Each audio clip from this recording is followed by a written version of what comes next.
ঈদের ছুটি শেষে ঢাকা ফেরার প্রতিযোগিতা, ট্রেনে স্বস্তি, সড়ক মহাসড়কে ভোগান্তি, বিভিন্ন জায়গায় দুর্ঘটনায় 9 জন নিহত।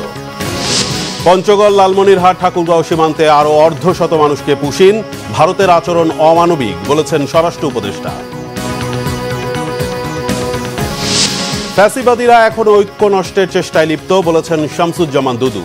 ইউনূস তারেক বৈঠক ও যৌথ বিবৃতি নির্দিষ্ট দলের প্রতি বিশেষ অনুরাগের বহিঃপ্রকাশ, অভিযোগ জামাতের। অর্থনীতির মন্দাভাবেও আবারও বাড়ছে ব্যাংক আমানত, কমেছে ঋণের চাহিদা, ব্যবসায়ীদের বিনিয়োগে আগ্রহী করার তাগিদ। দেখছিলেন ক্রাউন সিমেন্ট সংবাদ শিরোনাম। এবারে বিস্তারিত। ইরান ইসরায়েল যুদ্ধে বিশ্ব অর্থনীতি আবারও হুমকির মুখে পড়বে আশঙ্কা আন্তর্জাতিক সম্পর্ক বিশ্লেষকদের। দুই দেশের এই পরিস্থিতি সহসাই স্বাভাবিক হওয়ার লক্ষণ দেখছেন না তারা। অধ্যাপক ডক্টর ইমতিয়াজ আহমেদের মতে, ইরান যদি এই যুদ্ধে টিকে থাকতে চায় তাহলে যুদ্ধ দীর্ঘস্থায়ী হবে। আর অবসরপ্রাপ্ত সেনা কর্মকর্তা রেজাউল করিম রেজার মতে, এই যুদ্ধ থেকে যদি কেউ সরে না আসে তাহলে ইরান ও ইসরায়েলের মধ্যে একটি দেশ ভয়াবহভাবে ক্ষতিগ্রস্ত হবে, যে ক্ষতির হাত থেকে বাঁচবে না পৃথিবীর কোনো দেশ। মহিবুল্লাহ মুহিবের রিপোর্টে বিস্তারিত। ইরানের বিরুদ্ধে শুক্রবারে হামলা চালায় ইসরায়েল। শনিবার এর জবাবে পাল্টা হামলা চালায় নিউক্লিয়ার সমৃদ্ধ দেশ ইরান। সেই থেকে দফায় দফায় চলছে নজিরবিহীন হামলা, পাল্টা হামলা। দুই দেশের এমন ক্ষেপণাস্ত্র হামলায় এরই মধ্যে ক্ষতিগ্রস্ত হয়েছে গুরুত্বপূর্ণ অনেক স্থাপনা, প্রাণ হারিয়েছেন পরমাণু বিজ্ঞানী সহ সামরিক ও বেসামরিক মানুষ। আন্তর্জাতিক সম্পর্ক বিশেষজ্ঞরা বলছেন, ইরান ইসরায়েল যুদ্ধে কার্যত দুই ভাগে বিভক্ত হয়ে পড়েছে বিশ্ব। সহসাই এই যুদ্ধ না থামলে সারা বিশ্বে এর প্রভাব পড়বে বলেও শঙ্কা প্রকাশ করেন তারা। নেতানিয়াহু মনে করে যে প্যালেস্তাইনরা যেই রেজিস্ট্যান্স দিচ্ছে বা হামাসের যেই সাপোর্ট বা হুতিজ, হিজবুল্লাহ, এগুলো সবগুলোই হচ্ছে ইরানের জন্য, এবং ইরান দিন দিন শক্তিশালী হয়ে যাচ্ছে। তাকে যদি একটা যুদ্ধের মধ্যে যদি আনা যায়, একটা আউটকাম হলো আমেরিকাকে আরও কাছে নিয়ে আসা। এটাকে থামানোর সম্ভাবনাটা মানে একেবারেই থামবে না, দ্যাটস ফর শিওর। যদি স্বাভাবিকভাবে থামে, kind of cold war type কিছু চলতে থাকবে। যেমন ধরেন ইকোনমিক ওয়ার হতে পারে, এখানে পলিটিক্যাল ওয়ার হতে পারে, রিজনাল ইনস্টেবিলিটি হতে পারে, প্রক্সি ওয়ার হতে পারে।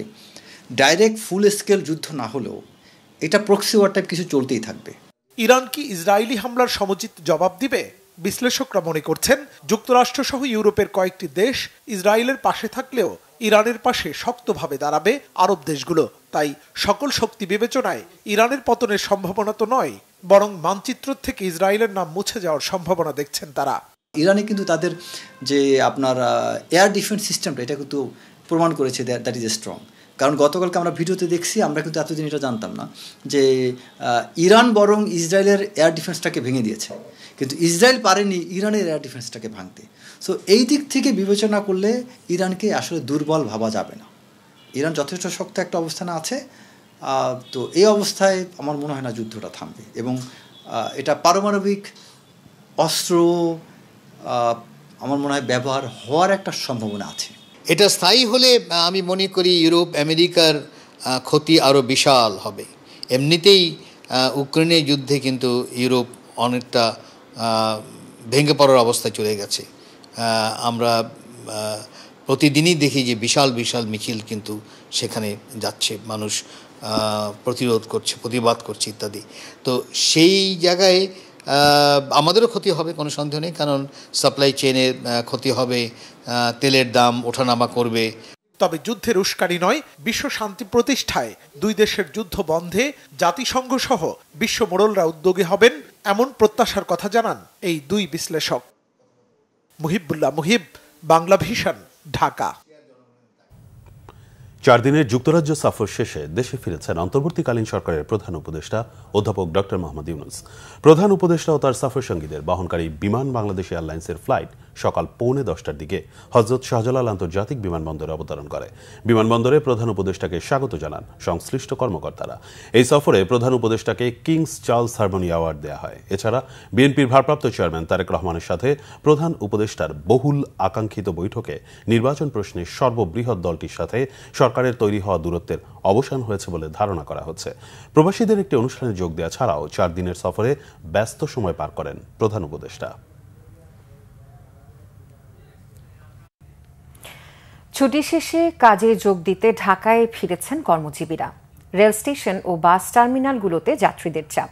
ট্রেনের ফিরতি যাত্রা নিয়ে যাত্রীদের স্বস্তি থাকলেও তীব্র যানজট আর ভোগান্তির অভিযোগ সড়কপথের যাত্রীদের। কর্মব্যস্ত রাজধানী ধীরে ধীরে ফিরতে শুরু করেছে চিরচেনা রূপে। আরও জানাচ্ছেন মোবাশ্বের আহমদ। ঈদের লম্বা ছুটি শেষে রবিবার থেকে পুরোদমে শুরু হচ্ছে অফিস আদালত। তাই কাজে যোগ দিতে ঢাকায় ফিরতি মানুষের ভিড় নগরীর প্রবেশ পথগুলোতে। কমলাপুর রেলওয়ে স্টেশনে মানুষের ভিড় ছিল লক্ষণীয়। শনিবার যথাসময়ে প্রায় প্রতিটি ট্রেন গন্তব্যের উদ্দেশ্যে ছেড়ে গেছে। তবে ঈদ করে ঢাকায় আসা মানুষের পাশাপাশি গ্রামে যাওয়া মানুষের সংখ্যাও ছিল চোখে পড়ার মতো। এদিন ট্রেনের প্রতিটি বগি ছিল যাত্রীতে ঠাসা। অনলাইনে টিকিট কেটে গন্তব্যে যাতায়াতের সুবিধায় খুশি যাত্রীরা। ছুটি ছাড়া রেস্ট আমাদের বন্ধ করে আমরা নির্বিঘ্নে যাত্রী সেবা দিয়ে গেছি এবং কোনো ট্রেন তেমন একটা লেট হয় নাই এবং যাত্রীরা স্বাচ্ছন্দ্যে যেতে পারছে। আচ্ছা, ঈদের সময় আসার সময় আমাদের কোনো ভোগান্তি হয় না, কোনো জায়গায় কোনো ডিস্টার্ব হয় না, মানে নিরাপদই কমলাপুরে আসছি। আমি আজকে ঢাকা থেকে ছুটি শেষ হওয়ার পরে বামুনরা চলে যাচ্ছি। ইনশাল্লাহ ছুটি শেষ হয়ে গেছে, আজকে চলে যাবো। আর টিকিট পেতে আমার জন্য সহজ হয়েছে, আমার জন্য খুব ভালো হয়েছে, কোনো সমস্যা হয়নি। আমাদেরও অফিস শুরু হয়ে গেছে, আমরা রেগুলার অফিস করছি আজকে থেকেই। সকাল থেকেই রাজধানীর সায়দাবাদ ও গাবতলী বাস টার্মিনালে দেশের বিভিন্ন জেলার বাস থামছে। তবে যাত্রাপথে যমুনা ব্রিজের আগে যানজটের ভোগান্তির কথা জানান অনেকে। যমুনা ব্রিজের আগে প্রচণ্ড জ্যাম ছিল, গোবিন্দগঞ্জের আগেও জ্যাম ছিল। 13.5 ঘন্টা সময় লাগলো। পুরো সিরাজগঞ্জ ওখানে কিলোমিটারের পর কিলোমিটার জ্যাম। ঈদ খুব সুন্দর কাটছে, কিন্তু ফিরতি যাত্রায় অনেক বিলম্ব হইল। 18 ঘন্টার মতো সময় লাগলো আসতে। সবাই নিয়ে ভালোই কাটাইছি। ননদের বাড়ি গেছিলাম, বাড়িতেও তো যাই হারিনি। আমি হচ্ছে আমার মা আছে বাসায়, আর আমার ভাইয়ের একটা বেবি হয়েছে ছোট, মূলত ওদেরকে দেখতে গেছি। এদিকে রাজধানীও তার চিরচেনা রূপে ফেরেনি। সড়কে নেই যানবাহনের চাপ, বেশ স্বাচ্ছন্দ্যে চলাচল করছেন রাজধানীবাসী। এখনো বন্ধ রয়েছে বিভিন্ন মার্কেট ও দোকানপাট। রবিবার থেকে সরকারি বেসরকারি সব প্রতিষ্ঠান খোলা। রাজধানীও ফিরবে তার চেনা রূপে। মোবাশ্বের আহমেদ, বাংলা ভিশন, ঢাকা। এদিকে ঢাকা টাঙ্গাইল যমুনা সেতু মহাসড়কে যানবাহনের চাপ বেড়েছে।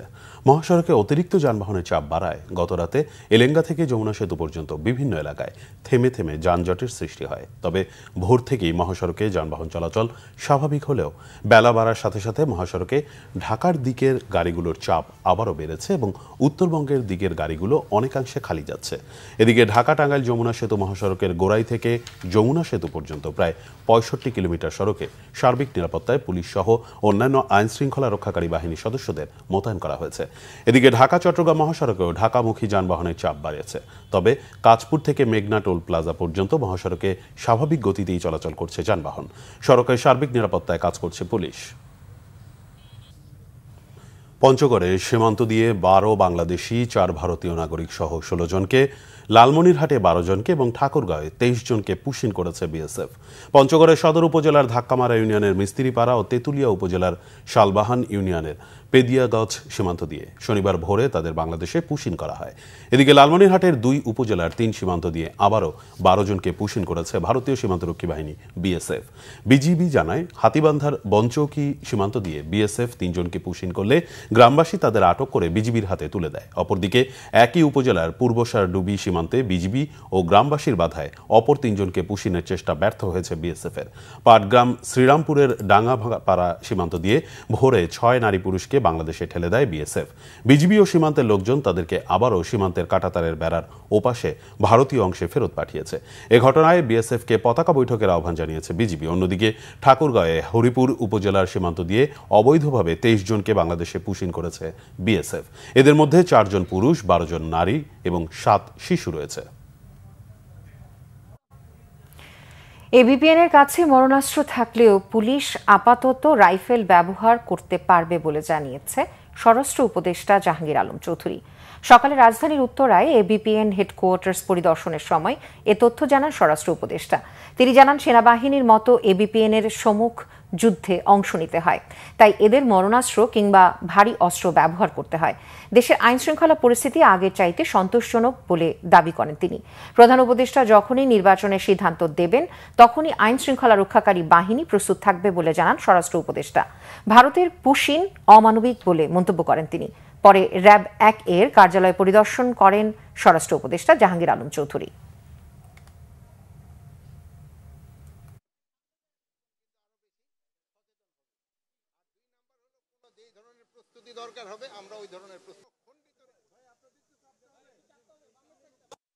প্রধান উপদেষ্টা যেই সময় উনি ডিসিশন নেবেন ইলেকশনের ডেট, আমরা সেই সময়ের জন্য সবসময় প্রস্তুত আছি। আপনারা কি ধরনের প্রস্তুতি নিয়েছেন স্যার? যেহেতু একটা আমাদের ইলেকশন যেই সময় হবে ওই সময়ের জন্য যেই ধরনের প্রস্তুতি দরকার হবে আমরা ওই ধরনের প্রস্তুত আছি। এপি ব্যাটালিয়নের রুল এবং অন্যান্য নর্মাল পুলিশের রুল কিন্তু এক না, একটা এক এক রুলে কিন্তু তৈরি হয়েছে। এখন এদের রুল হচ্ছে ডিউরিং ইভেন যদি আমাদের কোনো সময় যুদ্ধ করতে হয় এরা কিন্তু সেনাবাহিনীর সাথে যুদ্ধ করবে, এরা কিন্তু সেনাবাহিনীর সাথে সবাই যুদ্ধ করবে, বাট একা কিন্তু একবার ফ্রন্টে যুদ্ধ করতে হবে। এই জন্য তাদের অর্গানাইজেশন এবং তাদের হাতিয়ার অন্যান্য বাহিনীর থেকে একটু ডিফারেন্স। এখানেও পুলিশের ক্ষেত্রেও কিন্তু বিভিন্ন বাহিনীর হাতিয়ারের ডিফারেন্স। বিএনপির ভাইস চেয়ারম্যান শামসুজ্জামান দুদু বলেছেন, রাজনৈতিক দলগুলোর মধ্যে ভিন্নতা থাকলেও গণতন্ত্রের প্রশ্নে, নির্বাচনের প্রশ্নে সবাই একমত। ফ্যাসিবাদ নানা কায়দায় এটি বিঘ্নিত করতে চায়। শনিবার জাতীয় প্রেস ক্লাবে এক আলোচনায় শামসুজ্জামান দুদু বলেন, লন্ডনে শুক্রবারের বৈঠকের ফলাফলের দিকে সারা দেশ তাকিয়েছিল। একটি ফলপ্রসূ বৈঠকের জন্য তিনি ডক্টর মোহাম্মদ ইউনূস ও তারেক রহমানকে ধন্যবাদ জানান। দুদু বলেন, জুলাই আগস্টের গণ অভ্যুত্থানে ফ্যাসিবাদের পতন হলেও এর পূর্ণতা আসবে গণতন্ত্র প্রতিষ্ঠা হলে, জনগণ ভোটাধিকার ফিরে পেলে। তিনি বলেন, গণতন্ত্র প্রতিষ্ঠায় জনগণের ভোটে নির্বাচিত সরকার প্রয়োজন। গত 15 বছর মানুষ ভোট দিতে পারেনি।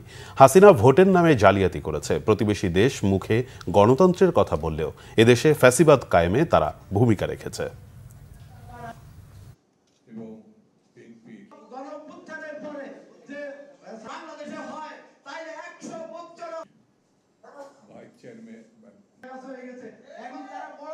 বাংলাদেশে যারা গণতান্ত্রিক আন্দোলন করেছে প্রতিটি দল এই নির্বাচন তারা চায়, কেউ একটু আগে চায়, কারো একটু পরে চায়, কিন্তু নির্বাচন চায় না এমন কোনো রাজনৈতিক দল বাংলাদেশে বর্তমানে নাই। ফ্যাসিবাদ নানানভাবে নানান ঘটনায় এটা বিঘ্নিত করার চেষ্টা করতে পারে, সেই ব্যাপারে আমাদের সতর্ক থাকতে হবে। আলাদা পার্টি, আলাদা সংগঠন, আলাদা রাজনীতি, ভিন্নতা তো থাকতেই পারে, কিন্তু গণতন্ত্রের প্রশ্নে সবাই একমত, নির্বাচনের প্রশ্নে সবাই একমত। এদিকে বিএনপির সিনিয়র যুগ্ম মহাসচিব রুহুল কবির রিজভী বলেছেন, লন্ডনে প্রধান উপদেষ্টা ডক্টর ইউনূসের সাথে বিএনপির ভারপ্রাপ্ত চেয়ারম্যান তারেক রহমানের বৈঠক অনেক রাজনৈতিক দলের মনে জ্বালা ধরিয়েছে।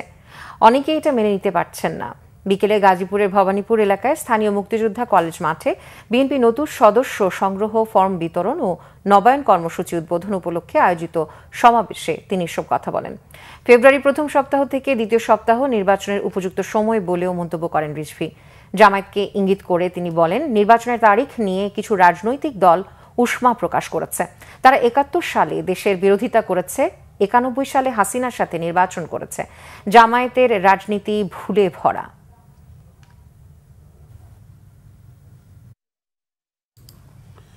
লন্ডনে প্রধান উপদেষ্টা ডক্টর মোহাম্মদ ইউনূসের সাথে বিএনপির ভারপ্রাপ্ত চেয়ারম্যান তারেক রহমানের বৈঠককে স্বাভাবিক বলেই মনে করে বাংলাদেশ জামায়াতে ইসলামী। তবে বিদেশে যৌথ প্রেস ব্রিফিং এবং বৈঠকের বিষয়ে সম্পর্কে যৌথ বিবৃতি দেয়াকে বাংলাদেশের রাজনৈতিক সংস্কৃতির ব্যত্যয় হিসেবে উল্লেখ করেছে দলটি। গণমাধ্যমে পাঠানো এক বিবৃতিতে এমন কথা বলেছেন দলটির আমির ডক্টর শফিকুর রহমান। বিবৃতিতে আরও বলা হয়, জাতির উদ্দেশ্যে দেয়া ভাষণে নির্বাচনের রোডম্যাপ ঘোষণার পর লন্ডনে একটি রাজনৈতিক দলের সাথে বৈঠক ও যৌথ বিবৃতি নির্দিষ্ট দলের প্রতি বিশেষ অনুরাগ প্রকাশ পেয়েছে। এটি প্রধান উপদেষ্টার নিরপেক্ষতা ক্ষুণ্ণ করেছে বলেও মন্তব্য করেছেন জামায়াতের আমির। প্রধান উপদেষ্টার এমন কার্যক্রমে আগামী নির্বাচন অবাধ, সুষ্ঠু ও গ্রহণযোগ্য হওয়ার বিষয়ে জনগণের মধ্যে আশঙ্কা তৈরি হয়েছে। যেখানে বাংলাদেশে অনেকগুলো রাজনৈতিক দল সক্রিয়ভাবে বিদ্যমান, সেখানে শুধু কোনো একটি রাজনৈতিক দলের সাথে আলাপ করে দেশের সামগ্রিক রাজনৈতিক বিষয়ে সিদ্ধান্ত গ্রহণ করা সঠিক বলে বিবেচিত হতে পারে না। জামাতের আমির বলেন, অবাধ, সুষ্ঠু ও গ্রহণযোগ্য নির্বাচনের জন্য বর্তমান অন্তর্বর্তীকালীন সরকার নিরপেক্ষ থেকে লেভেল প্লেইং ফিল্ড তৈরি করবে এবং বিচার ও সংস্কারের ব্যাপারে যথাযথ পদক্ষেপ নিশ্চিত করবে, এমন প্রত্যাশা দেশবাসীর। সরকারের নিরপেক্ষতা নিয়ে যে সংশয় দেখা দিয়েছে তা নিরসনে প্রধান উপদেষ্টার ভূমিকা জাতির সামনে স্পষ্ট করার আহ্বানও জানিয়েছেন ডক্টর শফিকুর রহমান। লন্ডনে অন্তর্বর্তী সরকার ও বিএনপির ভারপ্রাপ্ত চেয়ারম্যান তারেক রহমানের বৈঠকে যে আলাপ আলোচনা হয়েছে তা সকল রাজনৈতিক দল ও দেশবাসীর কাছে প্রকাশের আহ্বান জানিয়েছেন বাংলাদেশের বিপ্লবী ওয়ার্কার্স পার্টির সাধারণ সম্পাদক সাইফুল হক। সকালে কেন্দ্রীয় শহীদ মিনারে পার্টির সমাবেশে তিনি এই আহ্বান জানান। সাইফুল হক বলেন, এই বৈঠক সরকারের সাথে রাজনৈতিক দলের যে বিরোধ ছিল তা দূর হবে। নির্বাচনের তারিখ ঘোষণা হওয়াতে রাজনৈতিক ময়দানের উত্তেজনা কমবে বলে আশা প্রকাশ করেন তিনি। নির্বাচন নিয়ে সরকারের নিরপেক্ষ থাকার আহ্বান জানান তিনি। বলেন, সাধারণ মানুষ যেন ভোট দিতে পারে সেই পরিবেশ যেন থাকে। বলেন, জুলাই আন্দোলনের সময় মানবতা বিরোধী অপরাধের দ্রুত বিচার শেষ করতে হবে। আগামী জুন জুলাইয়ের মধ্যে জুলাই সনদ তৈরি করতে ও কমিশনের যাবতীয় কাজ শেষ করতে ঐকমত্য কমিশনের প্রতি আহ্বান জানান বিপ্লবী ওয়ার্কার্স পার্টির সাধারণ সম্পাদক।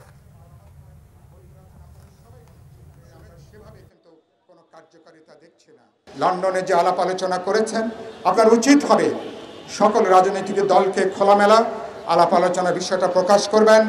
দেশবাসীর কাছে আলাপ আলোচনা, বোঝাপড়া কি আপনারা করলেন নিশ্চয় সেটা প্রকাশ করবেন। আপনারা যেটা অনুমান করা যায়, আপনারা তারেক রহমানের সঙ্গে আলাপ আলোচনা করে যাতে মর্যাদার সাথে, সম্মানের সাথে আপনারা বিদায় নিতে পারেন। নির্বাচন পরবর্তী বোঝাপড়ার ব্যাপারও নিশ্চয়ই আপনারা আলাপ আলোচনা করেছেন। আপনাদের উচিত হবে সমস্ত বিষয়টা রাজনৈতিক দল এবং জনগণের কাছে খোলামেলা প্রকাশ করা। আবারও ব্যাংকের প্রতি আস্থা বাড়তে শুরু করেছে গ্রাহকদের, বাড়ছে আমানতের হারও। চলতি বছরের প্রথম 3 মাসেই ব্যাংক খাতে আমানত বেড়েছে 40,000 কোটি টাকা। তবে সে হারে বাড়েনি ঋণের হিসাব। অর্থনীতি বিশ্লেষকরা বলছেন, অর্থনীতিতে মন্দাভাব থাকায় উদ্যোক্তারা নতুন প্রকল্প নেওয়া কমিয়েছেন, ফলে ঋণের চাহিদা কমেছে। শুধু আমানত বাড়লেও চলবে না, এর সঠিক ব্যবহার নিশ্চিতেরও তাগিদ দেন তারা। বিস্তারিত জানাচ্ছেন মামুন আবদুল্লাহ। বিগত আওয়ামী সরকারের আমলে ব্যাংক খাতে বড় ধরনের অনিয়ম, ব্যাংক থেকে সুবিধাভোগীদের নিয়ম বহির্ভূত অর্থ কেলেঙ্কারি এবং বড় ধরনের তারল্য সংকটে আস্থার সংকট তৈরি হয় সাধারণ গ্রাহকদের মধ্যে, যার ফলে কমতে থাকে আমানতের হার। তবে পরিস্থিতি পাল্টেছে। সুশাসনের সুবাতাস বইতে শুরু করেছে দেশের অর্থনীতির বৃহৎ চালিকা শক্তি ব্যাংক খাতে।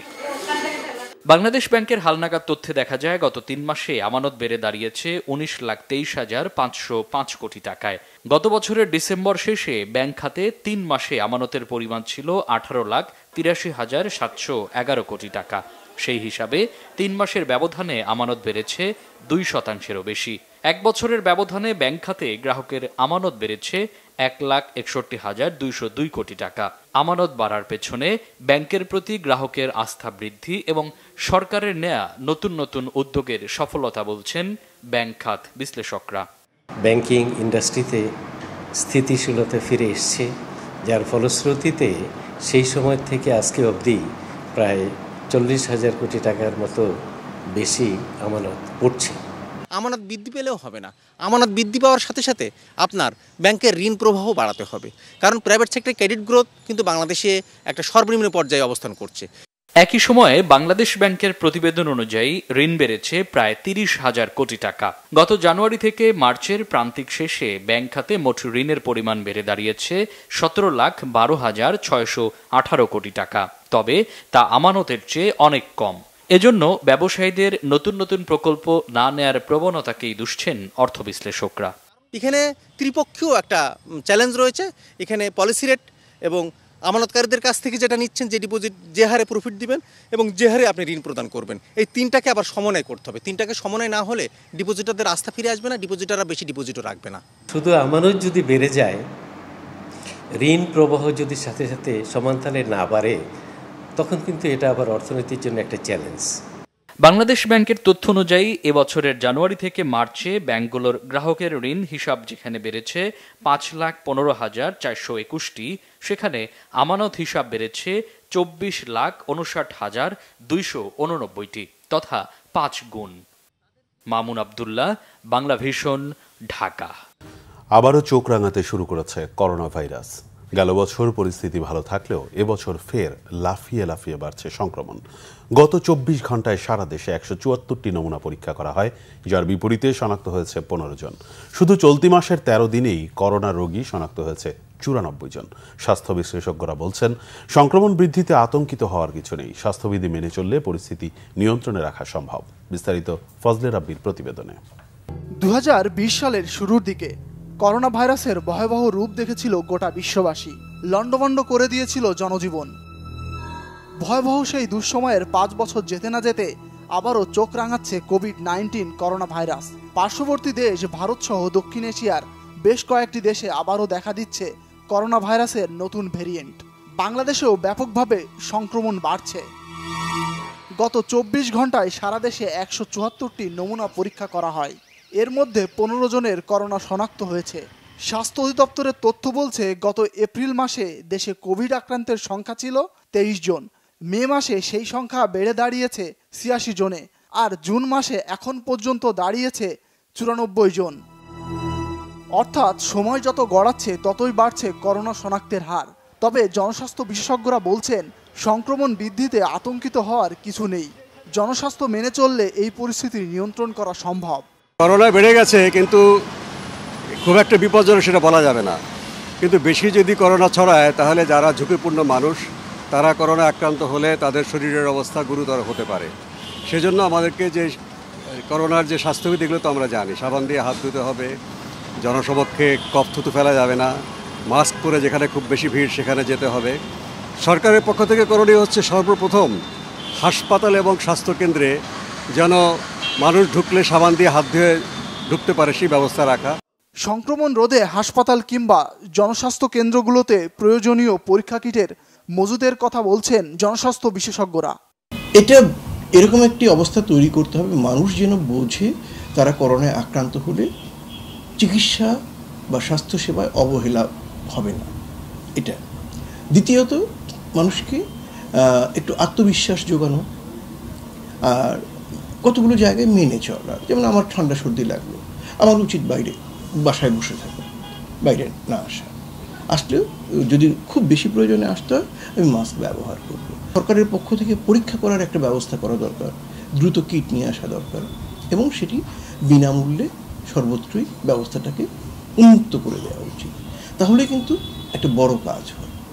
দেশে প্রথম করোনা রোগী শনাক্ত হয় 2020 সালের 8 মার্চ। ওই বছর মারা যান 7,559 জন। সবচেয়ে বেশি মারা যান 2021 সালে। ওই বছর 20,513 জনের মৃত্যু দেখে দেশবাসী। ফজলে রাব্বি, বাংলা ভিশন, ঢাকা। সিলেটে করোনার নতুন ভ্যারিয়েন্ট নিয়ে আতঙ্ক ছড়াচ্ছে। বিমানবন্দর, রেল স্টেশনের সতর্কতার পাশাপাশি করোনা মোকাবেলায় MAG ওসমানী মেডিকেল কলেজ হাসপাতাল ও শহীদ শামসুদ্দিন হাসপাতালে প্রস্তুতি নেওয়া হয়েছে। সিলেট থেকে দীপু সিদ্দিকী তথ্য ছবিতে ডেস্ক রিপোর্ট। এপ্রিল মাসে সিলেটের শহীদ শামসুদ্দিন আহমেদ হাসপাতালে করোনায় আক্রান্ত হয়ে একজনের মৃত্যু হয়েছে। এরপর নতুন করে এই বিভাগে কোনো করোনা রোগী শনাক্ত না হলেও স্বাস্থ্য অধিদপ্তরের নির্দেশনায় নেওয়া হয়েছে বাড়তি সতর্কতা ও প্রস্তুতি।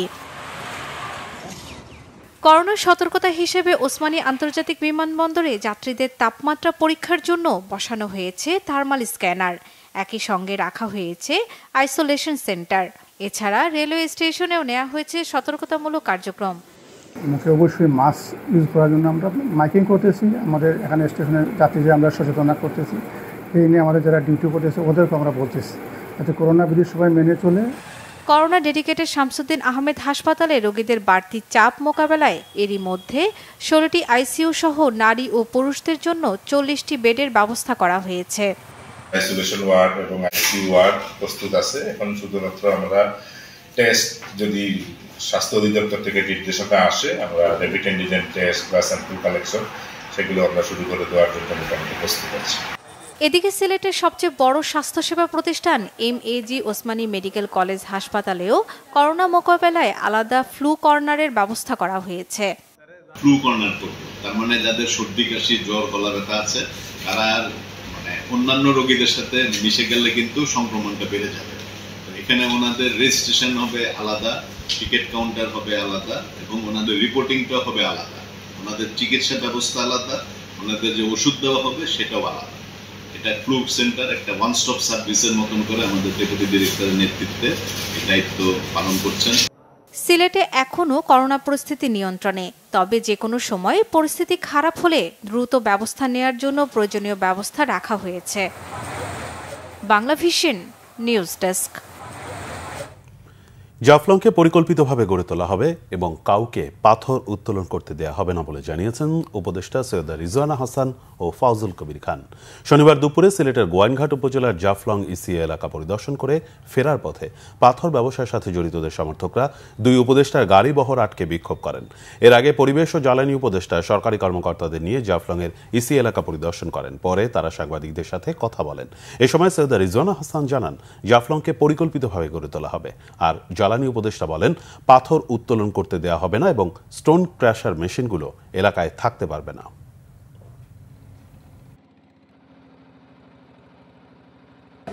কথা বলেছি ট্যুরিজম মিনিস্ট্রির সাথে যে এইটাতে ইকো ফ্রেন্ডলি ট্যুরিজম তারা কিভাবে করতে পারে, যাতে করে পাথর যারা উত্তোলন করে তাদের একটা বিকল্প কর্মসংস্থান হয়। এই জায়গাটাকে ধ্বংস করে দেওয়া হয়েছে, এই যে পাথর উত্তোলন করে, এবং এই যে ক্রাশারগুলো এগুলো তো সর্বনাশ করে। তো এই জন্য আমরা প্রথম কথা হচ্ছে যেটা যে আপাতত আমরা এখান থেকে কোনো পাথর উত্তোলন হবে না, এই সিদ্ধান্ত আমরা নিয়েছি। দ্বিতীয়ত যেটা সেটা হচ্ছে যে এখানে যে এই যে ক্রাশারগুলো আছে এগুলোকে দেখাতে সরাতে হবে। ছোট ছোট ও আপোষযোগ্য মামলার ক্ষেত্রে আইনগত সহায়তা প্রদান সংস্থার মাধ্যমে মধ্যস্থতা করতে আসা বাধ্যতামূলক করা হবে বলে জানিয়েছেন আইন উপদেষ্টা ডক্টর আসিফ নজরুল। তবে এতে সন্তুষ্ট না হলে আদালতে মামলা করা যাবে বলেও মন্তব্য করেন তিনি। শনিবার দুপুরে রাজধানীর বেইলি রোডে জাতীয় আইনগত সহায়তা প্রদান সংস্থায় আয়োজিত আইনগত সহায়তা প্রদান সংশোধন অধ্যাদেশ 2025-এর প্রাথমিক খসড়ার উপর মত বিনিময় সভায় এ কথা বলেন আইন উপদেষ্টা। এ সময় তিনি জানান, দ্রুত সময়ে ও স্বল্প খরচে আইনি সহায়তা দেয়া সহ 3টি লক্ষ্য হাতে নিয়েছে সরকার। মামলার অভিশাপ থেকে মানুষকে মুক্তি দিতে আইনগত সহায়তা প্রদান আইনের অধিকতর সংশোধন প্রয়োজন বলেও মন্তব্য করেন তিনি। জানান, সারা দেশে প্রতি বছর 35,000 মামলা আইন সহায়তা প্রদান সংস্থার সহায়তায় মীমাংসিত হয়, যা বাড়িয়ে 2 লাখ পর্যন্ত করা সম্ভব। যে আশা সেটা হচ্ছে ভলান্টারিলি করে পক্ষরা, কিন্তু আমরা বলছি কি মধ্যস্থতার জন্য আশাটাকে আমরা ম্যান্ডেটরি করে দিচ্ছি ছোট ছোট মামলার ক্ষেত্রে। যেমন আপনার চেক ডিজঅনারের মামলা 1 লক্ষ 1.5 লক্ষ টাকার মামলা থাকে।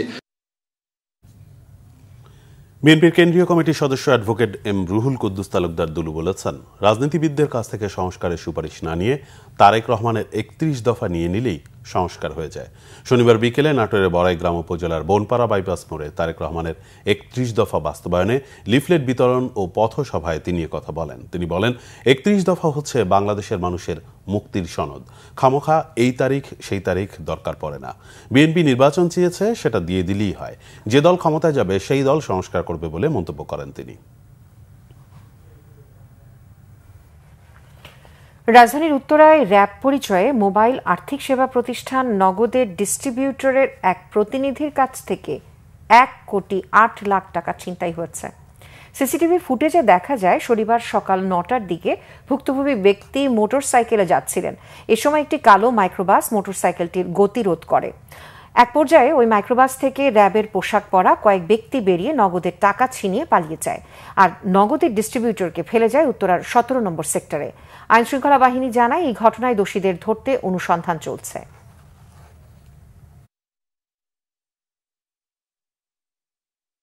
তারা 12 নম্বর রোড থেকে 13 নম্বর রোডের দিকে যখন রাইট টার্ন করেছে, তখন আগের থেকেই ওখানে এই কালো একটা ভাইস মাইক্রো নিয়ে একরকম ওত পেতে থাকার মতো করে আসলেই রাইট টার্ন করার সাথে সাথে দুটো মাইক্রোটি গিয়ে তাদের গাড়ি দুটোকে ব্লক করলে গাড়ির থেকে 3 জন পোশাক পরিহিত মানে র্যাবের কোটি পরা র্যাব লেখা কোটি পরা লোক নেমে তাদের সাথে পিস্তলও ছিল।